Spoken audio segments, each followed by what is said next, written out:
Hello everyone, my name is Miss Heather. I'm one of the children's librarians at the Clifton Public Library. This video is part of the Clifton Public Library's Mother's Day Craft program.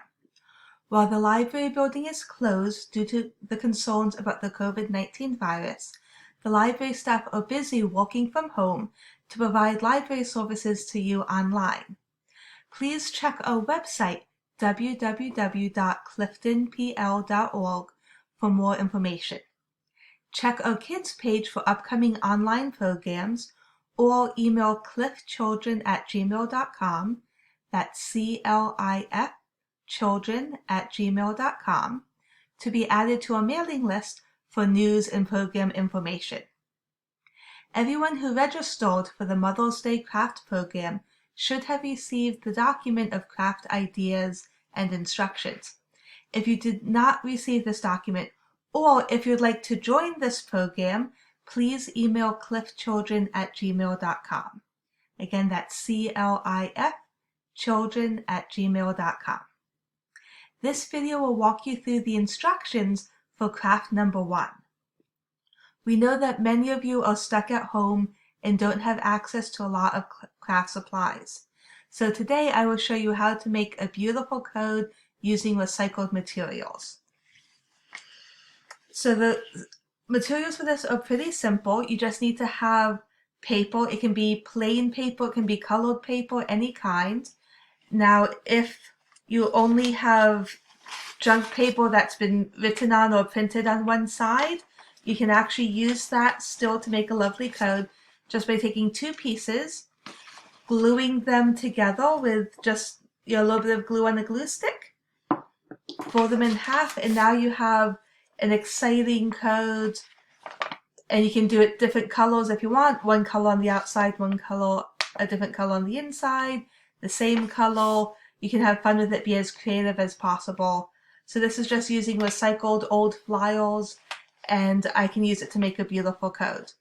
Or you can use plain white paper as well and decorate it. So in addition to paper, you need glue, either a glue stick, Elmer's glue, any kind of adhesive that you have. Something to write with, either a pen or pencil, a marker, crayons, or colored pencils, anything that you have to write with. Scissors, again, any kind. If you have decorative scissors, that's wonderful. If you don't, plain scissors will work, or even just using your fingers to rip things as well will also work. And then you need to have either a magazine or catalog, something from your recycling bin that you don't mind ripping apart, and can be ready to be used to make a beautiful craft. So the first step is after you've made your code, you've chosen your paper, either plain white paper, colored paper, whatever colors you have, fold it in half, and then you're going to write your message that you would like and draw some pictures that are outline only. So for example, I wrote the message, Happy Mother's Day, and I drew the outline of a flower. You can also draw the outline of hearts, trees, any kind of picture that you want. Just make sure that you're leaving an outline that we're going to fill in later. The next step is you're going to take your magazine or catalog and look through for areas that have a lot of bright colors. You're going to be ripping those pieces out or cutting them out. You can also look for anything that might be decorative, like clothing that has flowers or nice patterns on it. Anything that you think might be a pretty picture, you can cut those out to use as decoration. Some pieces that I cut out, some purple with polka dotted areas, some red, some blue.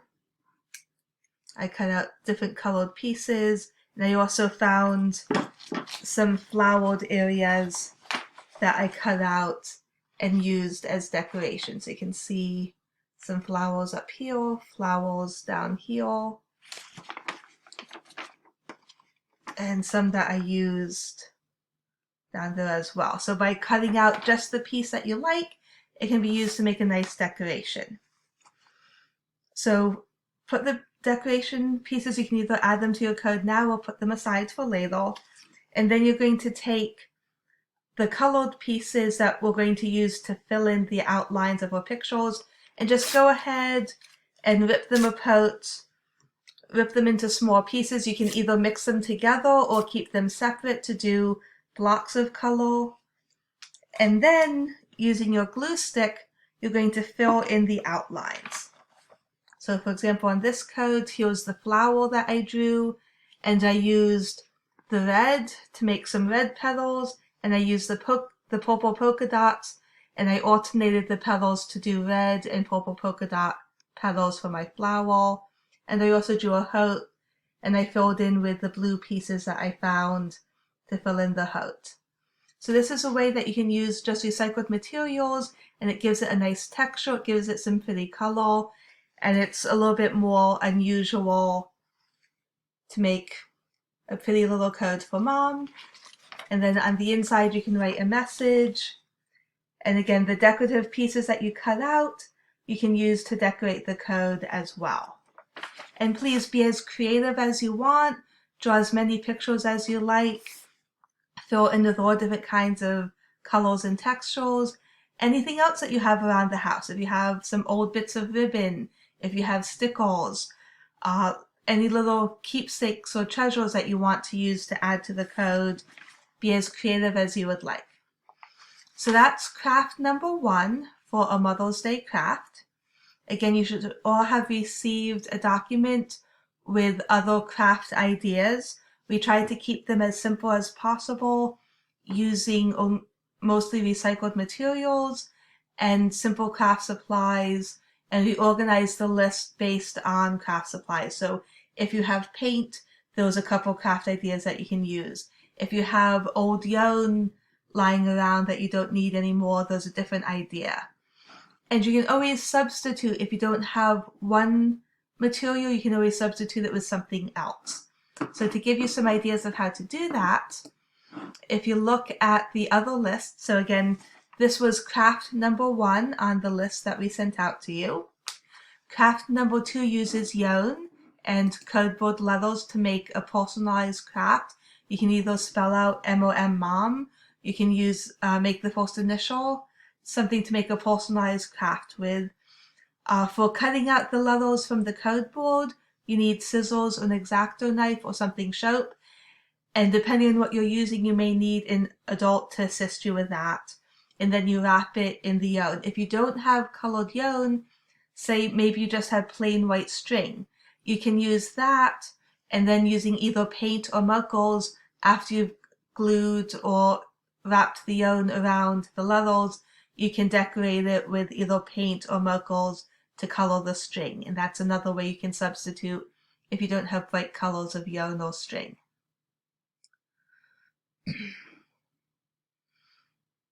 Some of the other ideas for looking under number 3, using an old plastic bottle, either a soda bottle or water bottle, to make a flower. You can use pipe cleaners to make the bumblebee and the caterpillar. If you don't have googly eyes, you can always use a marker or paint to create eyes if you don't have the googly eyes on hand. If you don't have paint, what you do is choose a colored bottle. Some of the colors that you might have, there might be a green plastic bottle that you have, and you can use that, or you can use markers to color it in if you don't have paint. And if you don't have the wire to make the stem of the flower, you can use either a pipe cleaner, you can use a pencil or wooden stick, and tape to attach it to make the stem of the flower as well. Under craft number 5, we'll use plastic cups and a magnet to create a daffodil photo frame. If you don't have yellow plastic cups, you could use, maybe you have red ones, and you can use that and make it a different type of flower. Or if you just have plain cups but paint, you can paint the cups to the color that you want, or use markers to decorate them. The same thing is if you don't have green paper to make the leaves for that craft, if you have plain paper and green crayons or markers, you can cut it out in the shape of the leaf and color it in. And if you don't have a magnet, which I know I don't have any magnets at home, instead of using it as a magnet to put on your fridge, you could instead make a stem, again using a pencil or wooden stick that you find outside, tape or glue it to the back, and use that to prop it up, so then it becomes more of a decoration that you would put on a shelf rather than something that you'd put on the fridge. So those are just a couple of different ideas of how you can take the suggestions that we're giving you and adapt them to suit what materials you have at home. We know that this is a difficult time, and hopefully this will be a fun activity you can do with your kids to brighten up their days a bit and brighten up your days. And again, be as creative as you want. Look around, see what kinds of supplies you have. Something like junk mail, something that you're just going to put in the recycling bin and get rid of, can be used to make something really beautiful and something really creative, and have fun making it. And we hope that if you do take the craft suggestions, if you do make any of these crafts, please feel free to send us pictures of what you made. We would love to see your creativity and all of your ideas that you get from this program, or even a short video of you and your children making the craft together. And we would love to see those. We are posting pictures and videos on the library's YouTube channel and on the library's website as a way for the Clifton community to connect and still be connected with each other and see what we're all doing during this time. I hope you will have a wonderful Mother's Day. Thank you for listening to this video. Please enjoy the craft ideas. And again, always feel free to contact us, either through the website's contact us information or through cliffchildren@gmail.com, or if you have any of our individual email addresses, mine or Miss Gloria's, you can contact us that way as well. We would love to hear your feedback. And if there's anything that you need during this time that the library can provide, we definitely would like to know about that, so we can turn our efforts to really meeting the needs of our community. Have a wonderful day. Thank you.